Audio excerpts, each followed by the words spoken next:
Akkam jirtu kabajamtoota keenyaa guyyaadhaa magaalaa Kofalee keessatti argamna. Magaalaa Kofalee keessatti yeroo baay'ee akka rakkootitti wantoota kaafaman keessaa inni ijoon konkolaataa yookaan ammoo baasii bakka tokkoo gara bakka biraatti deeman ture.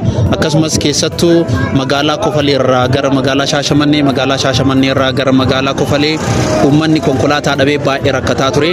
Isas sagalee taanee haala mana duubaan argaa jirtan kanatti rakkoon baasii yookaan ammoo rakkoon konkolaataa furamee jira. Ammas magaalaan Kofalee rakkoolee baay'ee qabdi. Isaan keessaa rakkoo ibsaa fi rakkoo bishaaniiti.